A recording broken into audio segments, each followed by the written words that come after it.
Welcome to this episode of Meet the Artist at Framethrower. My name is Ben Gusald, and in this episode I'll be speaking with Patrick Giusiano. Patrick is an amazing animator, animates on a very high level with experience from both VFX and animation features. He's worked on remarkable projects as John Carter, Paul, Peanuts, Ice Age Collision Course, How to Train Your Dragon, The Hidden World, The Croods 2, and many, many more. I had a great chat with Patrick. He's very insightful and knowledgeable, and it was just a pleasure hearing his take on this craft and industry of ours. Also, if you're an animator looking for community and feedback, come check out Framethrower at framethrower.io. Great vibes, great artists, and customized animation player and feedback tools, all available for free at framethrower.io. And now, here's Patrick Giusiano. Oh, I'm really gonna miss you. Your mother and I are here if you need us. Boom. Boom! Get in here, son. Goodbye, Dad. Our baby's leaving. Our baby's leaving!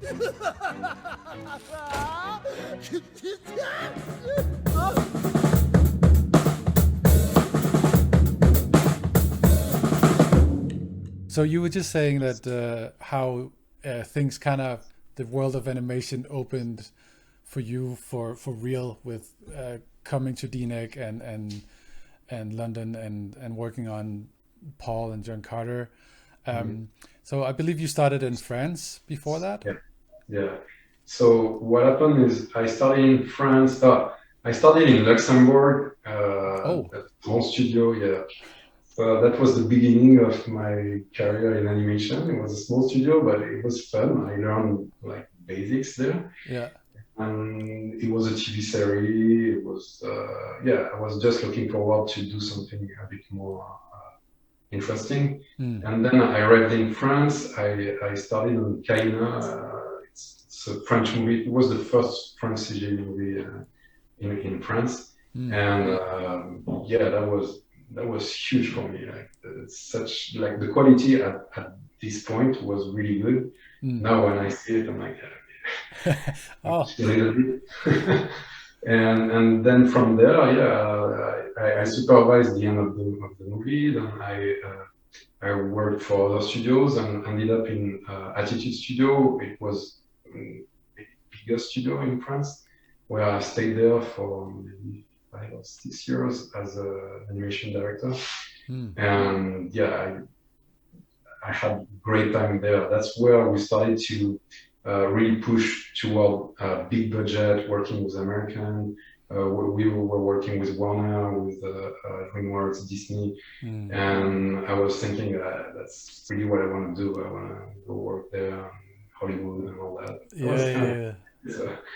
I wanted to do it, and it was really difficult from France to jump to the US. You need a reel that was really, really, really good, because the problem for us foreigner is you need to get a visa. So DreamWorks, Disney, Pixar, they need to find you so good that they don't have anyone else to hire around. I was knowing at this point. There was no MacGuff. There was MacGuff, but they weren't doing anything except advertising and stuff like that. So I was like, the only way would be to go to London. It wasn't that far from Paris, and the projects were much better. Even now, I'm like, the projects are at least as good as what we do in the US. So I went to DNEG. And you had it was a bit of a, well, not a gamble for you, but you had to sacrifice time away from your family. You already had 3 kids at the time, right? I had 3 kids. It was really tough, because even to go to London working on a big show like John Carter, I needed to show something important that I would have done in France. The thing is, I was supervising in France. The budget wasn't that high, so it was difficult to show something good, and also supervising, I didn't have enough.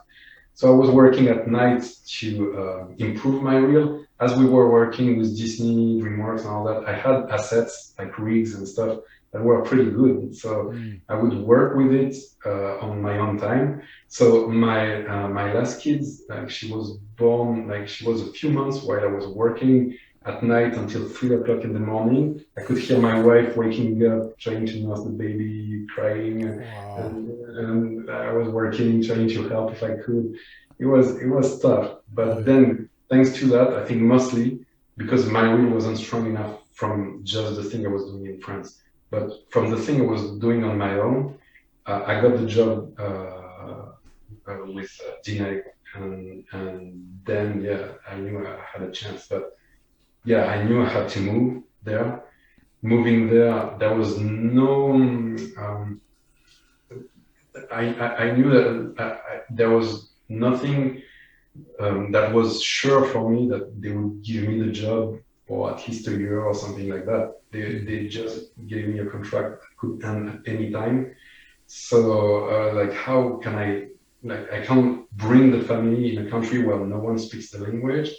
I without the money was really like low, so I didn't know how. Yeah, so I decided to go there alone for 8 months, which was like heartbreaking, like being away from the family. Like it's not something like there are people who can handle it. It was really tough on me. Mm. So my wife was really great to, try to come as often as she could and stay for the vacations and all that. And that gave me the time to show what I could do at DNEG. And then they offered me a longer contract, a bigger salary, and I was able to move everyone there. So that was, yeah, the thing turned out pretty well. Where it was pretty unsafe to go there at the first beginning. Yeah, well, that's quite a. It's like a whole family project then Yeah. when your wife is alone with the kids while you kind of pursue a better future for all of you. Yeah, and then you end up with two houses or two apartments, Ah, and so you need to pay both. Even if I was in a small bedroom, you're like, what are we going to do? We need to make a decision now. And the kids, they didn't speak English, so what do we do? They need to learn. We were super worried for them. We mm, shouldn't have, because in 3 months they were like just in their own elements. Like we were like, it was much more difficult for us to yeah. adapt as for the kids. So how long after you moved ahead did they? How long after did they join you in London? 8 months. 8 months. Okay, yeah, yeah. Mm. And then how long did you stay? Well, maybe we should just add because we just established that. Well, I don't have any real memory of us talking at DNEC because I was an intern on John Carter when you. I guess we both had our first big break, or there was the big production. I certainly had my informative or my first big kind of experience with the machinery that is animation there, and it seemed like you had a similar experience just with John Carter. It was really stressful, like, coming to such a big production with Mm, Disney producing the movie, Andrew Stanton directing the movie, and in Europe, it feels like when Americans are coming and producing something, yeah. you feel so small and all that. So and I wouldn't speak that well the language at this point, so I was so impressed about everything I would see. I was thinking like, wow, everyone is just a master of animation, and I'm just so small. But that helped too, because I found out that I'm a bit like a sponge. So put me with like big artists, and I'm gonna try to get everything from everyone, Mm, and I just enjoyed that. So it was stressful in a way, but everyone was super nice too, yeah. super open to help and all that. And if you're humble, you can ask questions and just grow yourself. And I grew a lot. Like in 1 year, I felt that I pushed my level to others, and I really enjoyed working like that. Mm. And then when you eventually did move, you moved to Blue Sky, which is like an amazing switch to do because what you did at DNEG was very realistic, and Blue Sky is highly stylistic, and especially, I mean, at the time they were really, it was something new, and they were still very fresh and super like snappy or staccato or however you want to frame. Like it was definitely something different.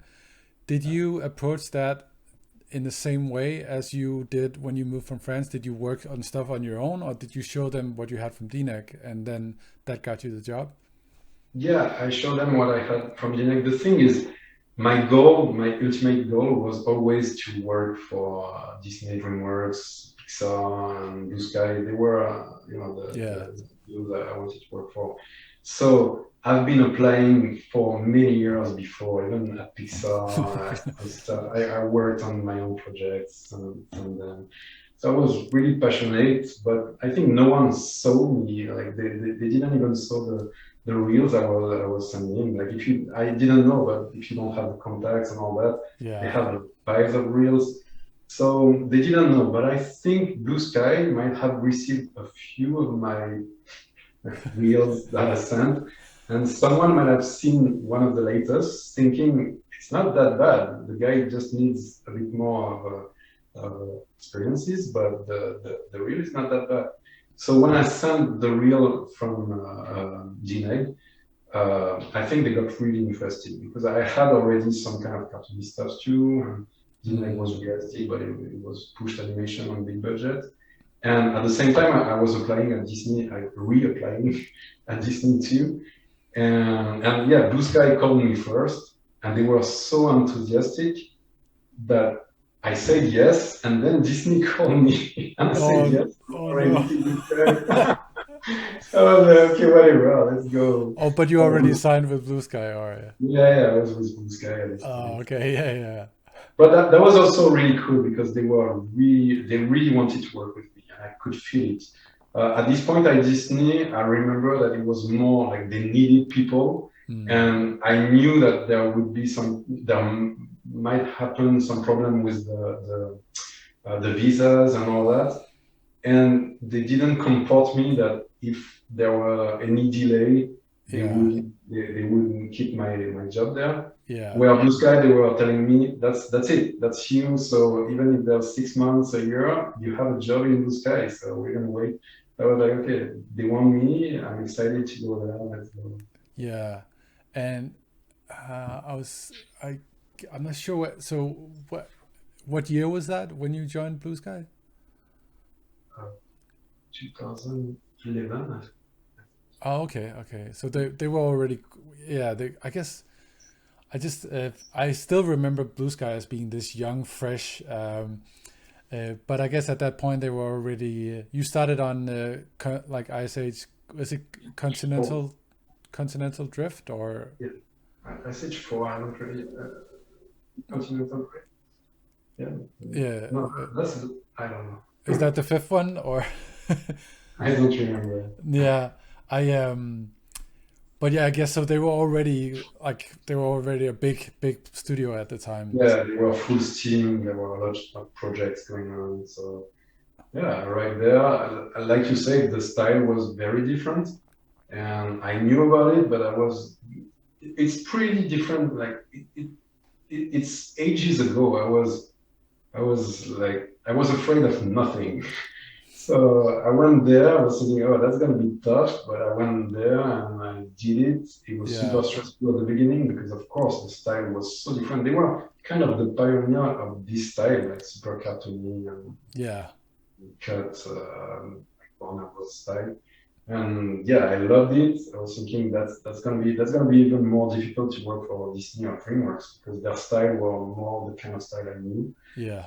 But then it was a lot of fun and a challenge that I enjoyed learning because it was something different than anything I would have done before. So that added up to the experience I had. So that's great. Even now I'm thinking that's so nice. I have this reel where I have super realistic to semi-realistic to super cartoony in Blue Sky. It's a big range. Yeah. And really thanks to Blue Sky. Different studios, they don't do such super cut animation. Yeah, it's almost like it seems to me like speaking different languages. It's like you know how to talk, but then you have, or maybe a different dialect, definitely. Like you have to learn these new set of rules, and like it's like a new world, uh, Yeah.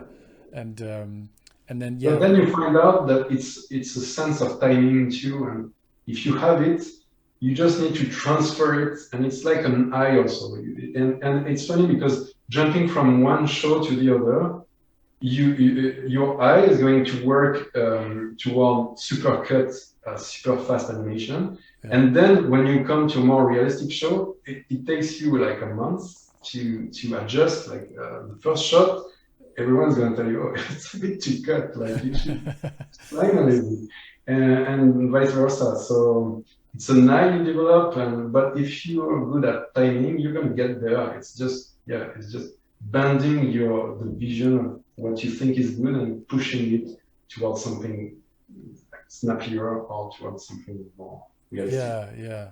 I I also think something that I can imagine maybe you had a chance to do a little bit more of was shooting own reference, and you know the whole classic discipline of animation, which is acting out in front of camera. And I've seen a lot of what you've posted on LinkedIn, all your like insanely cool, like you using your like family members and props, and you have this whole thing, and Yeah, you're playing all the characters, and then you see the final shots, and it's all in there. Um, that must have been something to pick up at a high level as well after working in first TV and then highly realistic VFX, because a lot of our reference on John Carter was from mocap, or it was it was very, a lot of it was given, like a lot of the uh, it's my sense anyway that there's way more room for experimenting with acting choices in blue places like Blue Sky and DreamWorks. I felt that it started already in DNEG because I started on Paul and it was all keyframe Oh right, and yeah. was a lot of video references that I had to shoot. And then even on Carter, like the pure acting shots, the big ones, there was no mocap on these ones. So we were pushing the Nice. video references. So, and it was tough. I know that we had the possibility to record ourselves with a motion capture suit, which I try to avoid as much as possible. But then you see the result because the idea was to be super realistic, and you had like soups were using the suit too, and what they got was really amazing. So I was so against using it because I wanted to own the animation, which isn't that great. At the end of the day, you need a result. You need to work with everything you want. But at this point, I really wanted to own it as an animation I created. And yeah, so I would shoot video references and try to like, fine tune them. And I'm still a huge fan of video references, even on cartoony stuff. It just helps me to understand the volume, what the character has to do, and then I don't follow it, no problem. Even on Scrat, I would video reference my hand or whatever, just to have an idea of what I want to do, and then I go crazy. Yeah, I I had a guy named Randy Link on this a while ago. He's an animator and also a previous artist. He spent a lot of time at Weta, and he talked about what like animation is like, intention is everything, and then the rest is, you know. And the way he said it was that intention is everything, and then I just animate until they say it's good enough. So it's like it seems to me like you would use the reference to so you have an idea, and then you add the reference, and then those are the like your confinements, or that's the playground that's that you set up, and then within that you still have room to play around with it all in Maya. Yeah. Yeah, but the intention is the most important thing, and finding it with video references is so much faster than trying to animate in 3D or even drawing, you can find a few poses that are interesting, but really, especially on subtle stuff, finding the right emotion, finding the right intention. And if you find the right intention, you don't have to work that much because the director is going to prove it super fast. Directors, they're not super picky on polishing and all that. Yeah. So if you find something where the intention is so strong and so original too, because the director is going to ask you something and is going to direct you in the way of what he wants for the shot.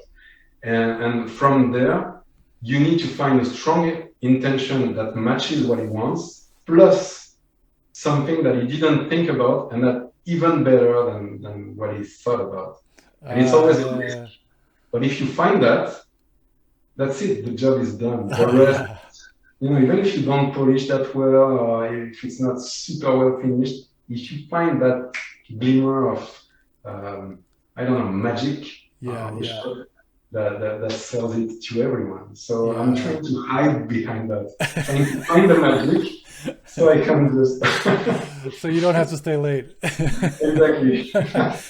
Well, I think, I can, but I assume a lot of that would come from the video reference. Like when you because you get the reality, you get the, and then you can push the realism to get. But it's still something that we recognize, like a little movement within a pose, or like a pose that maybe looks like it wouldn't work on a silhouette, but then it works anyway because of the quirkiness that's in the reference. Yeah. And also you would do so many, because what you see, what I post, for example, the behind the scenes and all that. Yeah. That's the one take that I used. Yeah. But I might do like maybe 100 takes, like really not. Yeah. And it's all super bad. Like it's all different choices, and I try this and that and that. Sometimes I even stitch part of the references to see what it gives, and then I would act these beats all along to see if that works better. Like trying to explore before animating it in 3D to have the best intentions possible. And that's a lot of takes that I wouldn't dare to show anyone. They're just waiting to find where it comes. And you can feel it, especially when you're editing your video references. I feel that usually the last one is the best one, even if you don't choose into all. And when you put it and you feel the sound comes from the character, it's like comes from the chest, even the breathing, everything is there. That's it. That's the take. Really. Before that, it's so wrong. Yeah. Well, maybe what you're feeling is that extra that the director will hopefully feel as well. Yeah. If you feel it's genuine and the animation is gonna work with what you have, I have the feeling that you see it in your movements. You're already transposing the 3D character. And like, okay, that's gonna be good. Like that's exactly what I wanted. So from there, it's all good. But I don't like especially showing my references, because I have in mind what it's gonna be on the character, but it might look overplayed. And I'm like, okay, I know that, but I just like the facial on this part, and I'm gonna come down on the head. And it's difficult to explain. It's like your personal sketch or something. And then how, I'm curious, like, so when you have this, it's like you have the playing field is set up with an intention, and then you when you animate, I talked to, I don't know if you remember Sydney Padua. She was an animator she's still in London at MPC now, but she worked on Jankara as well, and she's also an amazing 2D animator. And she talked about how in 2D, when you animate, you want to preserve the pencil sketch feeling, because it's so alive, it's so loose, and it's so playful. And then when you tighten it up, you don't want to tighten it too much. And she said she had kind of come to see that in 3D it was totally opposite. You have this clunky blocking, and then you want to loosen it up by adding more and more and refining it. And it was almost like a inverted process, and 3D is more like you kind of like it, the way I feel it is that you have a big block of clay, and then you're cutting off, or you sometimes you're hitting it, and sometimes it's a dance, but it's like definitely a back and forth. How do you feel that whole process is like? I have the feeling it's a bit similar to drawing because I'm not sure. Of course, there's the lines and these things that you want to keep from the drawing that you don't get from the 3D. But I have the feeling that the process is kind of the same. If you see how Glenn Keane, for example, animates, he's doing these doodles, like it's not even clear, but as soon as it moves, it gets clearer. And I have the feeling, and I've seen artists working like that, like it's not clear until it becomes clear. It's like lines that are coming, and it's like trying to find the right gesture, the right movement that makes the drawing. So it's like you're calling for the drawing to bring the pose you have in mind without really knowing what you want to get. You're just pushing ideas on the paper, and I think it's a bit the same in animation, where you're trying some pose and then you change, and then you change the head, and then you change the whole animation on another angle. And like you said, it's like carving and enhancing what you're already doing, and also trying to find the good happenings, just pushing things, and that's interesting, I'm gonna go that way. Same thing as a line or a drawing, where you're like, oh, this line is nice, the arm is going to follow this pose. And some happy fun stuff that are just coming without you knowing. You're just creating the opportunity for them to happen. Yeah. So you get like there's a I think what I'm looking for, like I often when I animate, I like to be messy. Because I want to make room for those little accidents where it's like, oh, I didn't see that, or like now this is something, a breakdown, or maybe even where you feel like, oh, this movement is way cooler if I change these poses, and I have a fear that if I tie it down too much with a like we learned in early on that all the keys has to be like that, and then this is your pose, and then if you're too worried about your pose, then everything becomes rigid, but it all has to flow even though you're hitting poses. And to me, I would even find the poses later. I would just have the flow working, and then you start to refine the poses and try to make them look good. But at the beginning, I just wanted this fluidity. What you're saying, it was things happening, and you didn't plan for it, and you're like, oh, okay, I'm gonna pick that, take that, and just push it in the right direction. Yeah. And I'm sure, painters, they do the same, sculpting, everything. Art is part of those things, how to tame the unknown instead of trying to, plan for everything. Like, planning, you're gonna do obvious stuff. And that's where you might lack those things when you show to the director. If everything is planned, that's gonna be the obvious.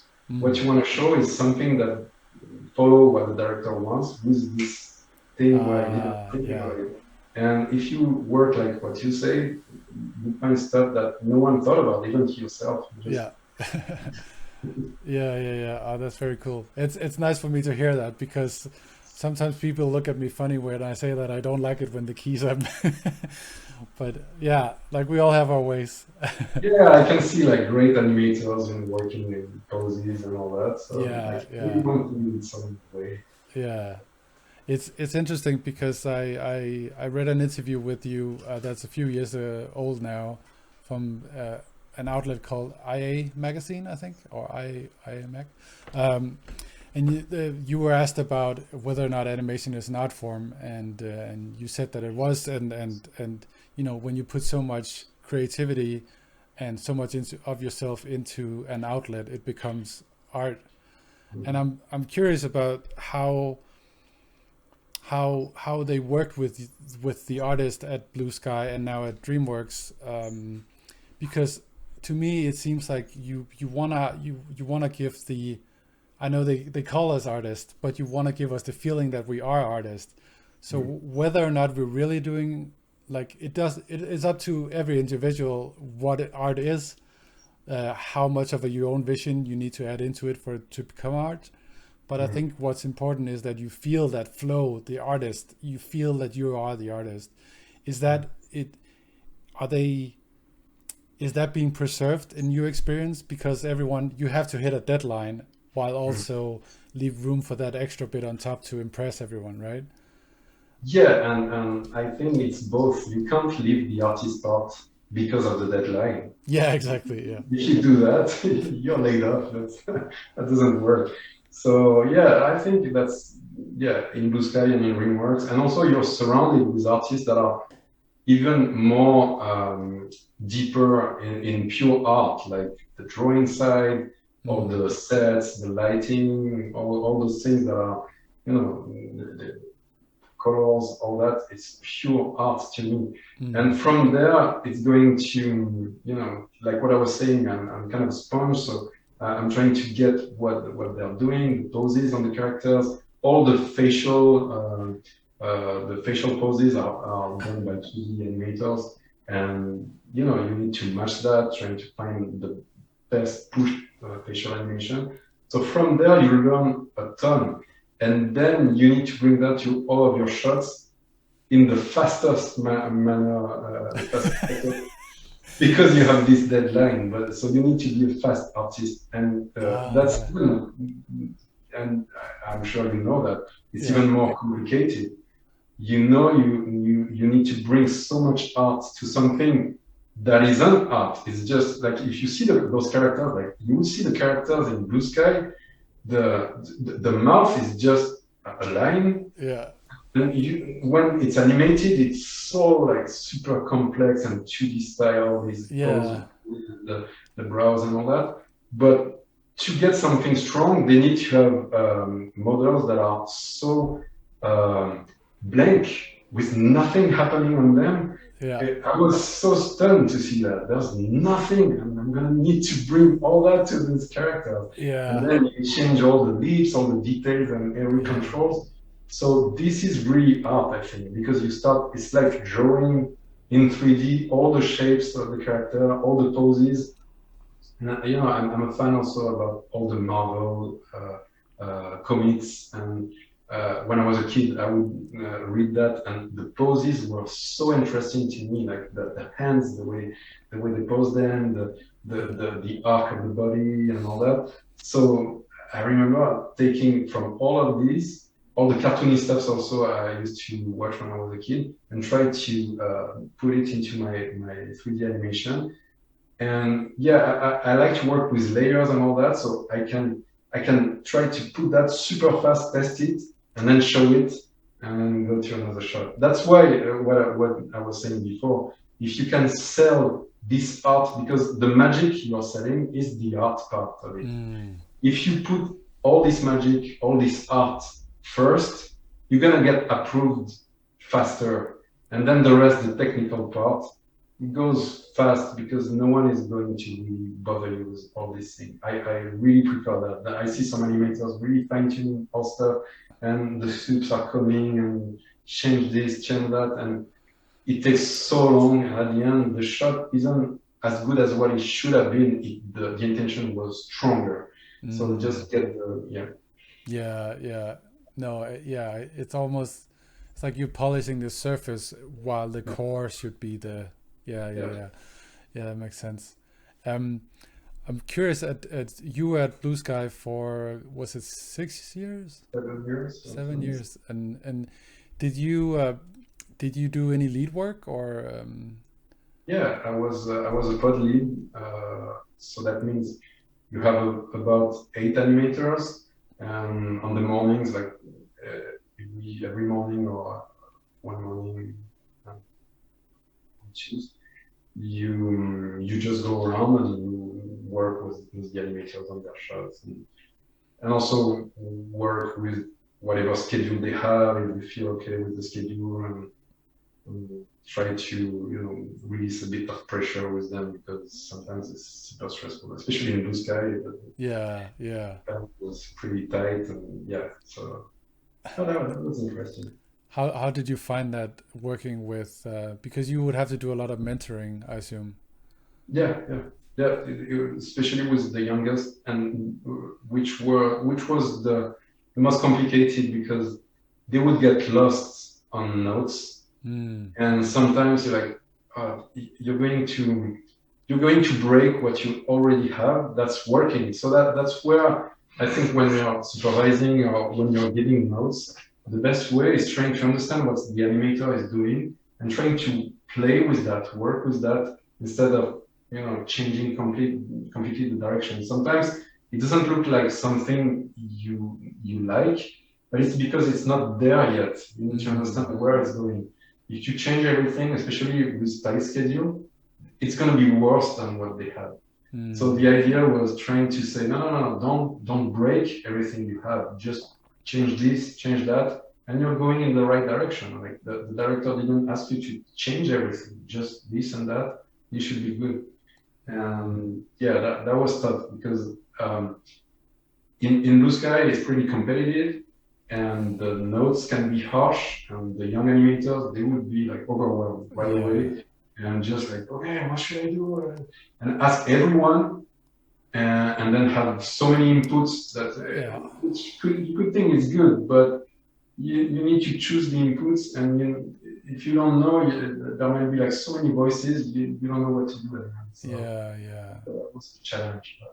But yeah, also, yeah, super talented anyway, so at some point we find. Oh, I bet. Yeah. Well, it's encouraging to hear you say that you want to work with what's there, because I'm sure you've tried it as well, and I've tried it, where you have a lead or a supervisor where for whatever reason they have to micromanage, and then if you're not on a really, if you don't know each other really well, or you end up not really knowing what you're working towards, and that shows, or you lose passion for it, because everything that was you in there is gone. So you just have to, you feel like a line worker, just having. Yeah, if you lose passion on your shot, it's done. Your shot is going to be bad. Yeah. So it's like how it's like in everyone's interest to keep that artistry alive and nurture it. Yeah. And I learned a lot also from the way the Americans do, also the way they supervise.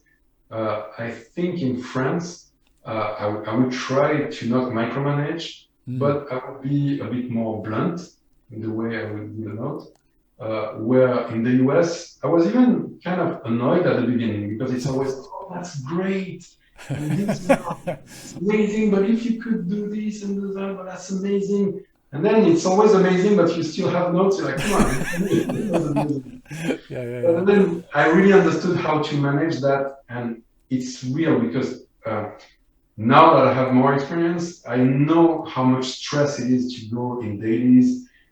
In Blue Sky, it was the sweat box, so it's like sweating. And everyone is looking at your shot. The director might not be happy with this or that.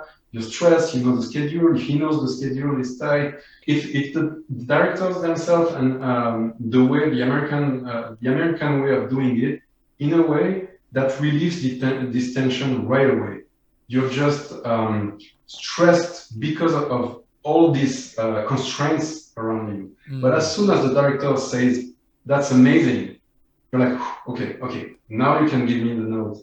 And he says, okay, I like this, that. So he starts to tell you what he likes, and then gives you, because at the end of the day, dailies is always to tell you what's wrong with the shot until it's final. So it's not really rewarding. So if at least you start by the positive thing that you see on the shot, and at the end of the day, it's always a good thing to start by seeing the thing from the bright side. So I started to learn that and try to push that way. Like, okay, this is what the shot is. that's what is good on this shot. Let's keep it. That's Yeah. amazing. Keep that. And then let's work on the other rest to push it toward what you did so well on this shot. And I think that's more motivating for the animator. It's like, wow, I did this that great, and I'm going to push the rest to this level. That's amazing. I want to follow this direction. And yeah, that I remember that from when I was a junior myself, that it's so helpful to be told that we like that. This is something we like. Okay, great. Then I know what's good, because in the beginning, like you talked about having that eye before. In the beginning, it's all about cultivating like what is good animation, and sometimes you need to be told, or a lot of times you need to be told. Exactly. Yeah. And in every show, if you think about it, because we were speaking about different styles, different directors, different sensibilities. So you need the director, the supervisor to tell you what he likes, because other than that, there's no way you know. It's a different movie. You don't know until they tell you what they want. And even then, sometimes they don't know. So they better think about it, not always just block things and try to do it a way they have in mind. Just think about it. Okay, I think I like this. I like this style. I like this shape for this character. And it's also how, for example, the characters they start to build on a show. Like Ip, the way she moves. I could feel that it changed from the beginning to the end. And it's all the amazing animators who tried to push something, and the best stayed. And everyone looked at it. The director said, "Oh, I like that," and we tried to stick more and more to something that became better and better. And on each character is the same. Which show was this? On Croods. Croods, right. Yeah. That. Oh man, those the sub progressions that you posted on LinkedIn. I loved how. They had sometimes you would walk on his knuckles, and you would really play with that whole like he's like not too evolved from an ape, but he's still human, and that was great. Yeah, that was challenging because I wanted to find the quadruped way of walking. Yeah, but it also restricted me in the way I would act the beats. Of course. So I had to act it twice, one with the quadruped and one with my hands. Just to see how my head would work, how like if I'm really free, how would I do it? But with the quadruped, would be constrained by the quadruped, and playing with both when I was animating. So yeah, nice. Was Croods? Was that one of your? Was that one of the early ones at DreamWorks? No, that was the latest one. That was late. Oh, sorry.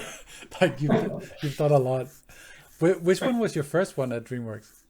It was How to Train a Dragon 3. There, you got on the big ones. Yeah. Nice. I arrived for the end. I was 4 months on the show. Oh, okay. It was just the last shot, so I was like, That's so cool. But I came just at this point. I remember I had a choice to come on How to Train a Dragon and finish the show for a few months, or come a bit later. And it was a bit difficult to move that fast and all that, so I was like, I should just keep Dragon and just come on another show. But then I was like, let's do it. Yeah. Man, that's such an iconic. That the dragon rigs. They must have been so much fun. Yeah, they are fun and they are complicated. I didn't imagine these ways of animation. Like they have ways that are super interesting.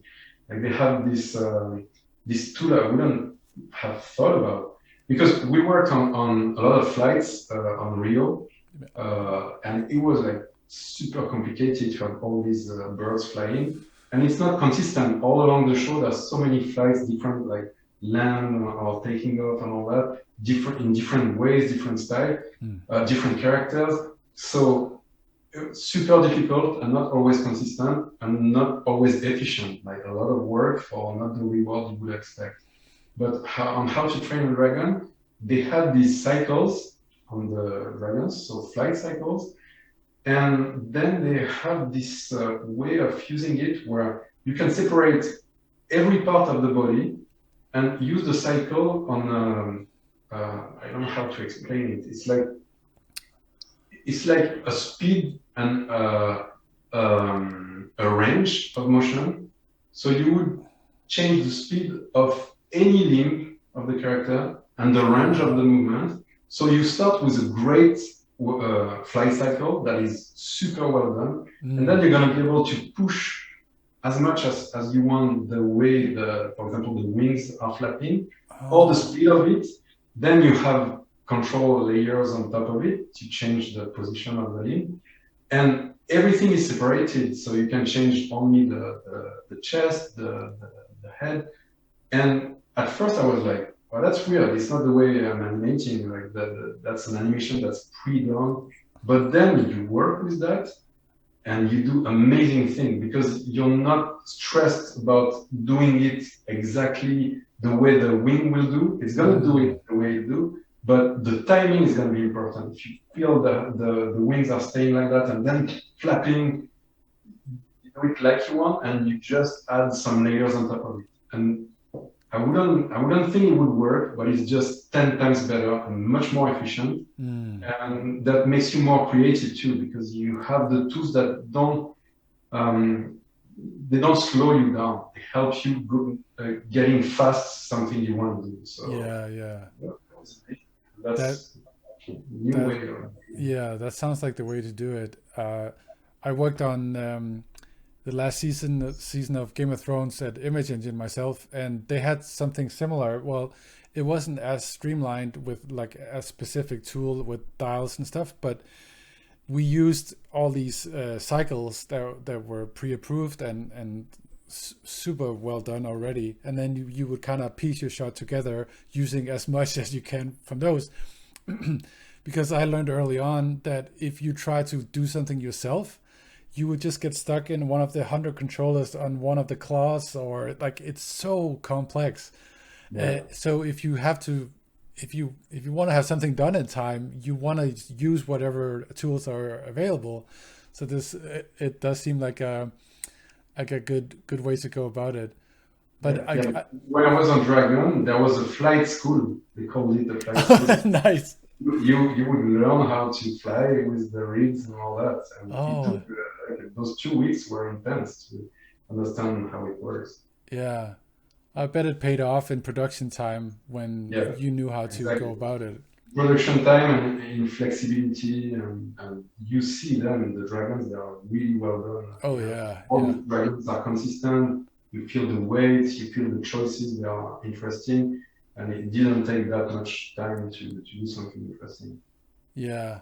And on Game of Thrones, I was amazed by the animation on the dragons. And the weight on it is pretty good. Yeah, well, we had good leadership by Jason Snyman. He was, and then it was similar as many shows where you walk onto a project and everyone is just really, really good. So you have to step up, and then eventually you get it, and then it's done. That's amazing. Like I think it's part of life. Like it's always surrounding yourself with people who are better than you, and then you get better. That's great. Yeah. Well, you said before that you were highly inspired by all the art around you at DreamWorks and Blue Sky. Do you? I know you also teach at I Animate. I'm not sure if you still do that or. Okay. Is that another way for you to figure out and try out other outlets and creative endeavors, or like? Yeah, the teaching at I Animate, it's a bit of a personal. I don't know. I felt that I was helped by a lot of people while I was working, and I would reach out to this guy or this guy, like amazing people that wouldn't even know my name, like the director of Tango, the director of Shrek. I contacted them on LinkedIn. Yeah. And I was like, okay, can you help me get in the US and get my green card and all that? And they were so nice. Like they would send me feedback on my reel. They wrote some letter for the USAIS for me to get my visa. And everyone was super nice and helpful, and even a super high level. So I Animate, it's a bit of that, like trying, and also trying to challenge myself, like explaining what I'm doing, because it's super easy to stay in the path you know all the time, and you can't explain how you do stuff, but it's working, and like I don't want to think about it.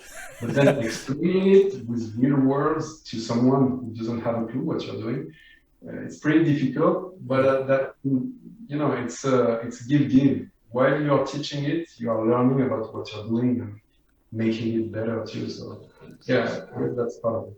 Yeah, and I also find when teaching, you get inspired by their passion. Like it's yeah, definitely. And I've also speaking of these other outlets, I think in that same interview I talked about earlier, you talked about like as an animator, you're a storyteller, and I know that from myself, and I've heard that from like pretty much everyone I have the privilege of getting to do this. They all say the same thing. It's like we all want to just tell stories, or we all have like you have your own visions and ideas kind of floating around, and then do you have projects next to work, and do you find a way of balancing it? Yeah, I used to, like we just moved. Oh yeah. I'm like, okay, for now I'm just focused on the house, there's work and all that. But yeah, I'm trying to push some ideas here and there. But yeah, that's interesting. I guess every animator has a lot of stories he wants to tell, and a lot of short movies he would like to produce or to direct. So yeah. I think I don't really have any right now, but I still have that feeling that I should, like it's like it feels like it's part of the job almost. That's what we do all day long. That's why I wish, and I think that's somewhere where I'd like to be one day. It's like we know what's working on screen. We know what we like. We know how the camera needs to move. We know how the editing is supposed to work, how the hookups are working, what's the intentions you want to breathe into a sequence. And especially now in DreamWorks, in Blue Sky, it was a bit shot by shot, where in DreamWorks, I can work on 20 shots at the same time.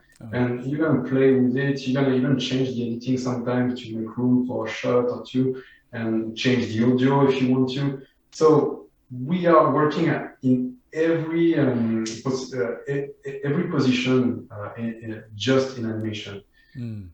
Even the character design, in a way, you're just changing it while you're animating. You're going to change the poses. I know that some characters, I don't like the way they are sometimes, and I would change it, just translate the nose and change it ever so slightly to get it how I like. And sometimes it's proved this way, and the director says, okay, can we transfer that to all the other animators, like we got layer or something like that? Yeah. So we learn all this, and I think that's our everyday job, like telling stories in the best way possible. Like where I think only the music we don't drive. The rest we are trying to fine tune everything. And I wish people like us would be more involved in choices, like the way movies are chosen, the theme of the movie, the characters in the movie, how the tone of the movie, and how you want to sell it, not because it's gonna sell, but because it's going to be interesting. And I think that's what Netflix is trying to do sometimes, and that's what we try to do, but we are still far away because we are trying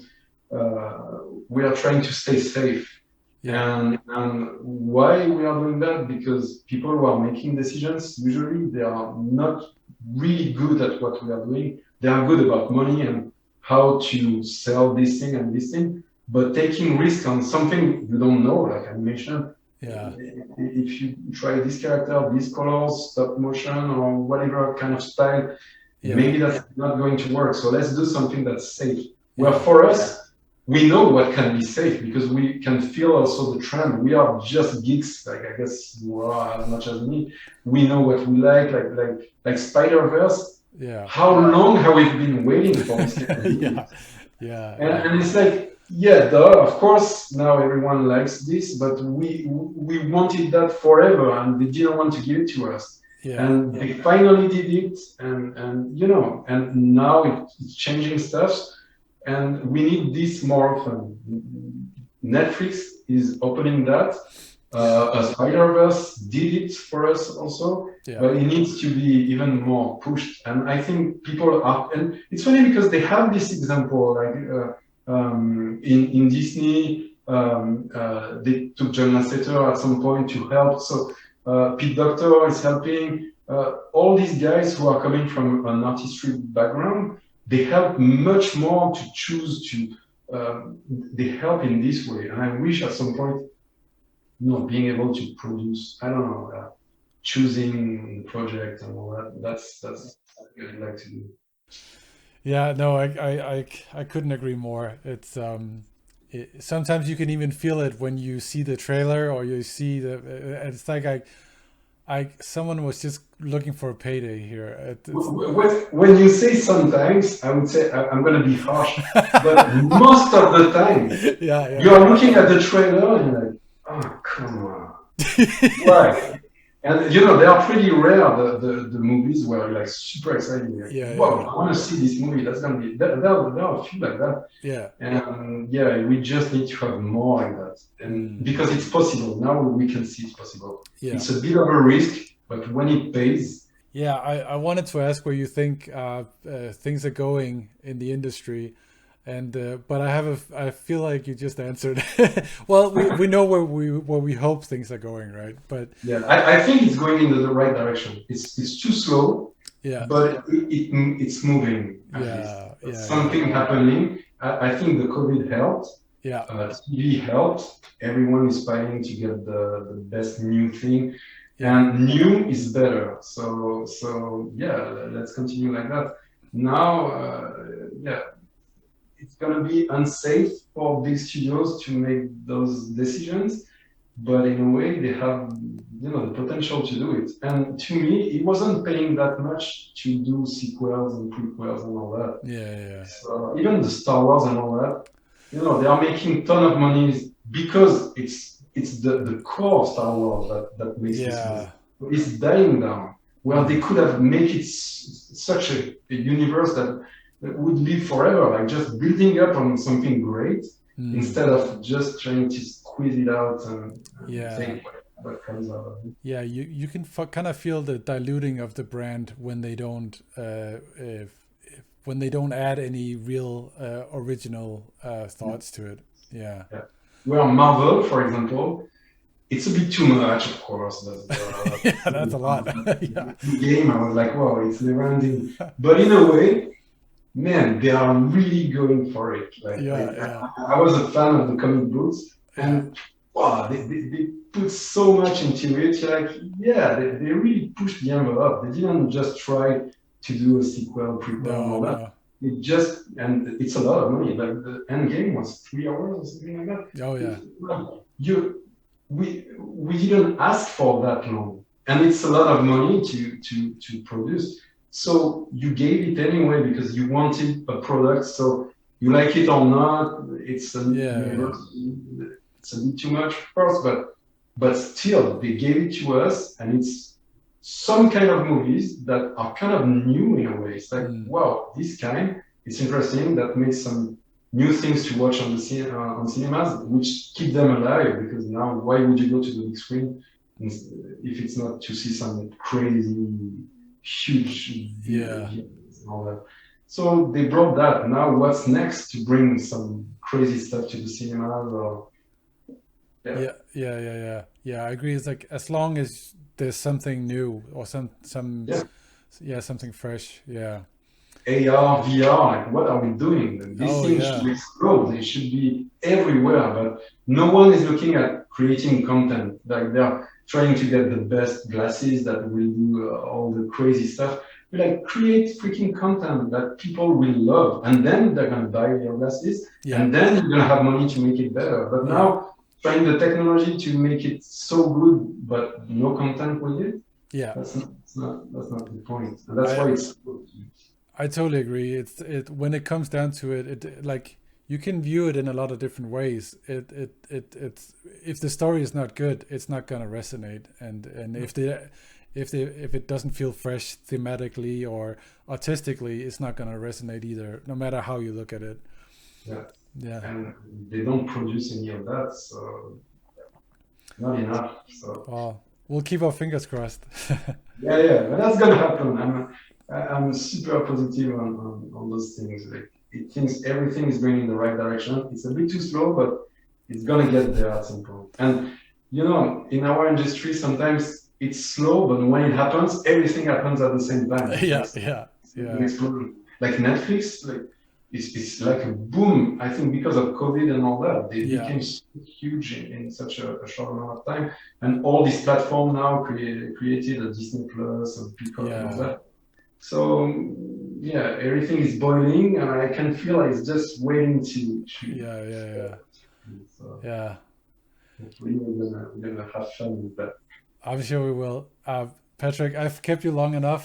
This was a huge pleasure. Thank you so much for doing this. Thank you. It was super nice speaking with you. Yeah, I'm glad we finally had the chance to meet. It's It's like so sad that I didn't have the chance to see you on top. I would have known you before. Yeah, well, I was a shy intern, so I was probably just hiding. I was shy too. Well, thank you so much, and hopefully we get to do this again. Yeah, sure. Okay. So enjoy the rest of the night. You as well.